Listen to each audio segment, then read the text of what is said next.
Alrighty then, back once again for another reaction. This time it's Once Upon a Time, Season 3, Episode 13. We are now starting the next arc. Now, the Peter Pan arc ended pretty bombastically, in ways that completely overwhelmed me, shocked me, frightened me, and overall amazed me. It was definitely, as Heidi has confirmed for me, written so that it could function as a series finale if need be. And I am so glad that it didn't end up being so, because as grand as that was, I'm looking forward to seeing how they try and top themselves from here on out. Because Once Upon a Time, Season 3, while everything else is still a gold standard, I think Season 3 has felt pretty platinum to me in certain ways. I know that there are lots of things that could have been improved and certain story beats that could have been changed, but I think you can apply that to all of the seasons in certain ways.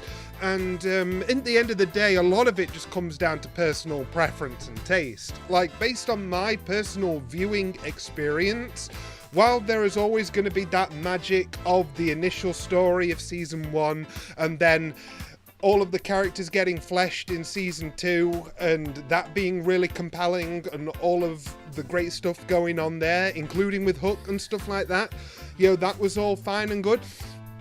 But there's something about the way some of these character arcs have come to a head and changed for the better in Season 3 that's just really got my heart stirred and moving along with it. Like, I really feel like I've connected with Once Upon a Time more than ever. And that special feeling to me is what's elevating Season 3 above the rest right now. We're only halfway through. That's the crazy part. And someone has said to me they consider Seasons 1, 2, and 6 to be silver, but Seasons 3, 4, and 5 are their gold standard. So I'm pretty excited. If that's the general fandom consensus, I'm not sure. This is just one person, by the way. But if that's the general fan consensus, then I can't even imagine the kind of ride that I'm in for going through this stretch of episodes. I'm looking forward to it. I really am. I really am. So obviously the Peter Pan stuff was done. Still can't believe that it was Rumpel's dad the whole time, and they both took each other out. So I hope Rumpel can come back somehow. Like, you know, with how fairy tales work, there's always some kind of way to do something, but it's like I can't imagine how. But anyway, that's all done, and now the next villain of the piece, she immediately introduced herself after we came back to Storybook.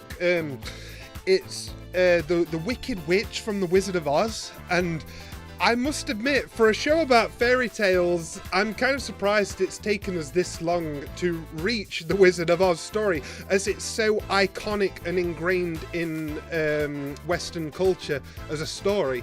Like, obviously, Disney was the main focus at first, and Grimm's Tales and all that. Like, so I think while I think it's understandable it's taken this long for Wizard of Oz to show up. Oh my goodness. But at the same time, it's like, finally, like one of the most classic tales of all. I'm really interested to see how they're going to do the Wicked Witch in this. Please don't just defeat her with a bucket of water. That would be so anticlimactic. Like, oh, I'm this all-powerful witch, but water melts me. Like, really? Unless there was some magical property to the water that I just don't remember.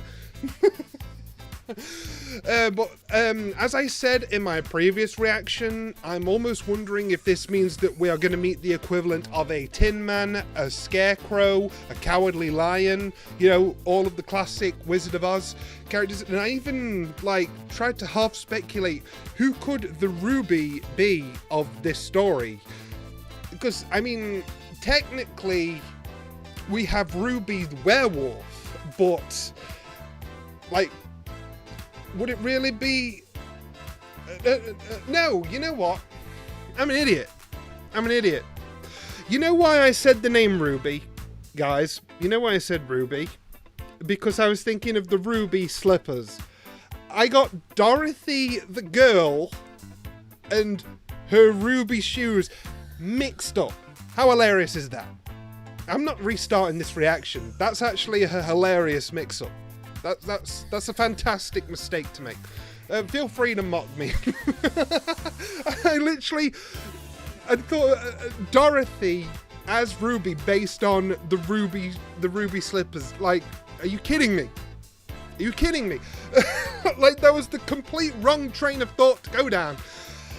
Anyway, let me start again. Last time I wondered who Dorothy might be. And I have no clue. I really have no clue. Maybe it's a character yet to be introduced. Maybe one of the characters that we've already known but can't attach a fairy tale to might be Dorothy. I don't know. I mean, could Emma fill the role of Dorothy? I don't fully understand the reasons why she could or could not, but I don't think Emma has been assigned to anything yet except being Snow White's child. Like, I don't quite remember if she's been assigned to any particular thing. Right now she's just the savior, like, who broke the initial curse. So I wonder if that's just her role in life, to keep breaking these curses. That'd be pretty funny. Like, that is my role. That's my character. I break the curses. Like some sort of superhero whose only superpower is breaking curses. Like, should we call the priest? No, let's call Emma. Okay.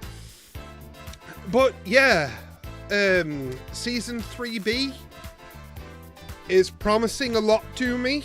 This seems like a big rival to Regina, who has now got some of her blood and is going to do something, well, wicked with it. So we're going to have to see what that is. I'm super excited for it, and let's go.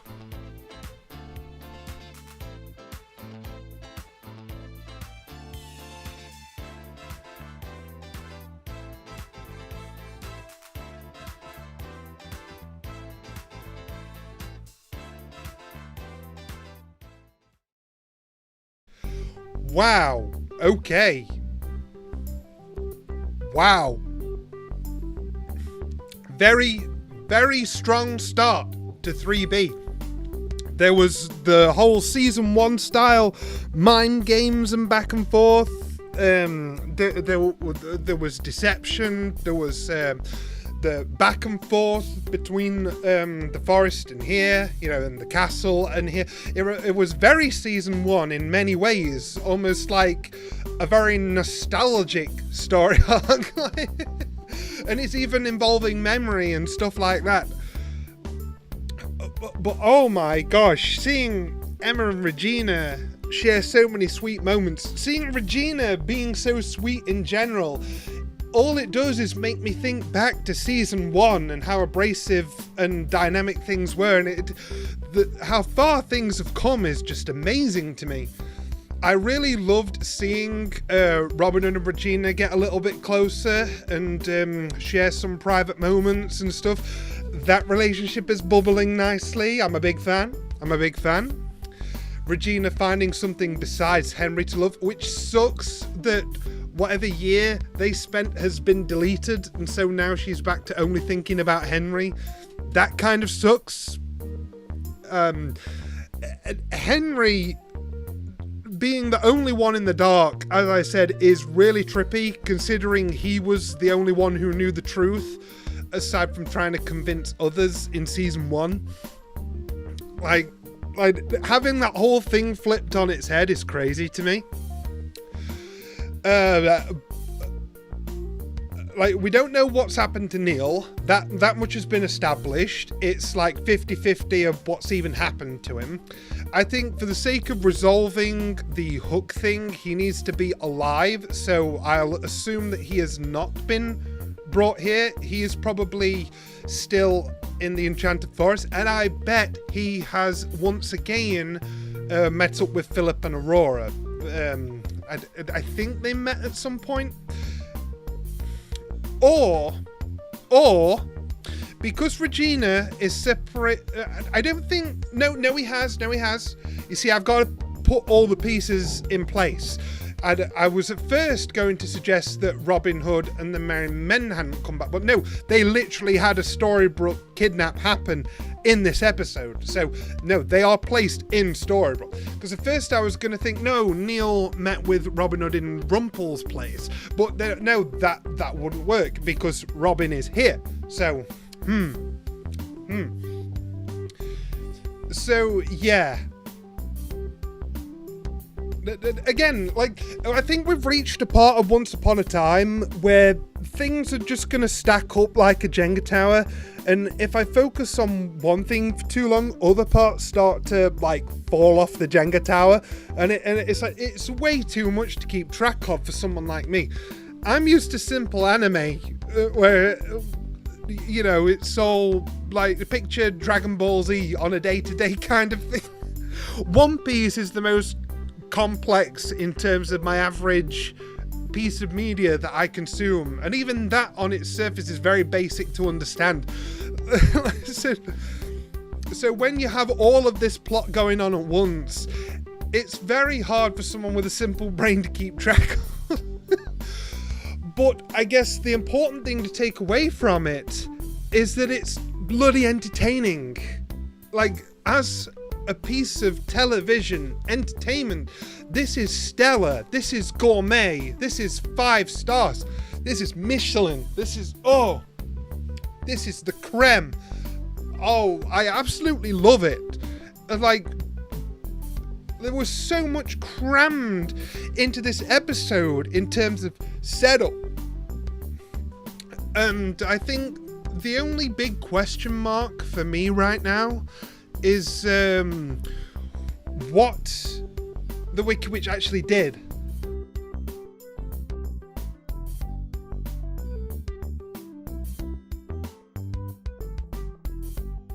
But if this is genuine and Regina is like, well, I found motivation to keep going, hey, some of the best scenes of Regina are when she is in conflict with someone. I used to love her constant clashes with Emma and Gold back in season 1. So if she's got someone to do that with now, I'm all for it. I really am. And I'm just hoping that Robin can continue to lower her walls and get himself into those walls, if you know what I'm saying. But yeah, it was so sweetly awkward of Regina trying her best to get little conversations with Henry in Storybrooke, like just trying to push her luck every time, like, oh, like, I get it, I really get it, and that hurts so much to see her like that, like, oh, he's right in front of you and you can't hug him. I know how that must be tearing you up inside. Oh, that honestly, one of my favourite scenes of the whole episode is probably her and Emma sat in the car, just having that really sweet, touching moment, like just talking like mothers about Henry. That was so cool to see how far they've come, and the just glowing love of Henry is fantastic. Though another big takeaway from this episode for me is how I very much, aside from the whole not knowing what Zelena did to Regina thing, like, or if that was even a thing, aside from that little black mark, I was pretty on point today. Like, almost everything I predicted within, like, 30 seconds to a minute of it happening. Like, what? Like, I cut it close with the monkey transformation, but I still said that was probably what was happening. And then it happened. Like when the town hall turned on, and then she was like, even you're just turning on me suddenly, to Emma. It instantly clicked in my head that you planned this. Ooh, like, oh my goodness. I was on a roll this episode. I really do. I really do think that on some level I have become somewhat in tune with the way this show wants to write itself, and that's just amazing. Especially because it's like, what do I think would be a fun thing to happen right here? And then it ends up being what I think could be the logical thing to happen, and then that is what happens. And it's like, well, this is just a really good show now, isn't it? But yeah, super, super dope. I absolutely adore the way that we've set everything up. I am mind-bogglingly curious as to how we brought Rumple back, but I'm sure it will be explained if the Wicked Witch really is that powerful that she can just resurrect the dead whenever she feels like it. That'd be something. But yeah, so I guess some of the dwarves are forever gone now if they've turned into those creatures. Like, is it possible to turn them back? Obviously, if it is, I don't want spoiling on it, but I have a feeling that change might be permanent, because the transformed monkey creatures had their own personalities and stuff, like they were more than happy to be serving. So unless it's like a mind-altered thing and they can, like, I'm very sure that change is permanent. And I think that whoever got lost to the transformation is gone. They are dead from the story. So, unfortunately, it looks like some of the dwarves are going to be got, but I wonder who's missing right now. Because obviously we've got Leroy. You can't kill off Grumpy. You just can't. He is the best dwarf. But I think I saw Sneezy as well. Maybe Doc. Like, but the others are a toss-up. Maybe that's why they got killed off. Like, they're not the most memorable of the dwarves. I don't know. But, wow, something that also intrigued me was Selena trying to get her claws into the townsfolk and be friendly and stuff like that. Though a part of me wanders back to when she was saying about how she genuinely wanted a new life, an escape. Like, is she being somewhat genuine? Now, talk about betraying expectations. I'm wondering if, people might be thinking, oh, well, we had one evil queen redeem herself. I bet we're just going to outright do away with the Wicked Witch of the West. She is someone to just defeat. She is someone that is going to be slain or whatever. She is going to be evil. But, I don't know. Given the fact that she's come out as a bitter relative of Regina, who thinks that the grass might have been greener if she stayed with Cora, even though Regina wasn't happy at all. And given the fact that she said she wants a new life and stuff like that, I'm starting to wonder, could we be in for her being granted the chance at that life, but to do it honestly and just live in Storybrooke? Like the others. I'm almost wondering if over time she is like genuinely trying to connect with people. Like, she wants this to be her life. She is acting like Regina pre-season 1. Obviously, we got seeing a flashback to that later, but I mean, in the beginning, what she wanted was just to live a normal life in this new setting where no one remembered her. She could have her way with everything, and eventually she found Henry to focus on and stuff like that, and she was happy just living that existence. There was no greater plan after that. She was just like, I want to sit in this place with this town the way I built it and just live here on loop. Like, this is great. And of course, she eventually got bored with that. But I'm wondering if that's the kind of thing that Zelena is after?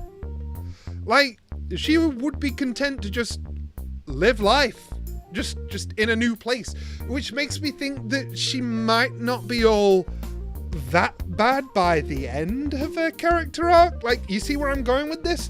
She might be following a similar blueprint to the previous Regina. Like, you see where the mind's going with that? Like, I'm unsure at the moment. She's gonna have to do a little bit more for me to call her irredeemable, because Regina has randomly killed people, She killed her own father, for example.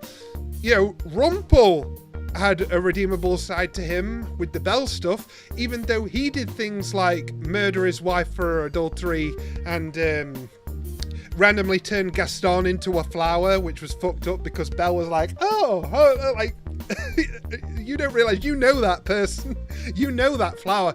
Like, so, you know, it's like, yeah, she's turned a couple of minor characters into monkeys, but we have other redeemed figures next to us who have still surpassed that. Like, so that's not off the table just yet, is what I'm saying. So it'll be interesting to see where she ends up by the end of the season, because as far as I'm concerned right now, it could go either way. If it hadn't have been for the whole half-sister reveal and how she was bitter about not being chosen as the child for Korra, I'm starting to think there's a sliver of something in there that I wouldn't have thought if that twist hadn't have been thrown in there. Like, before, I would have been like, oh yeah, this is just the wicked witch out and out. But because of that being added, I'm like, I actually honestly wonder if there's a redemption arc available. So we'll have to see if that happens. This is obviously a long way off. She has to have her golden, glorious Regina Season 1 period of being the big bad bitch. And I am looking forward to seeing that, because so far she is owning it. I've heard nothing but praise for her actress and the role she plays, and I am seeing it. I perceive this performance. It is very good so far. Looking forward to seeing more. As for Once Upon a Time, obviously looking forward to seeing more, and I shall see you guys next time.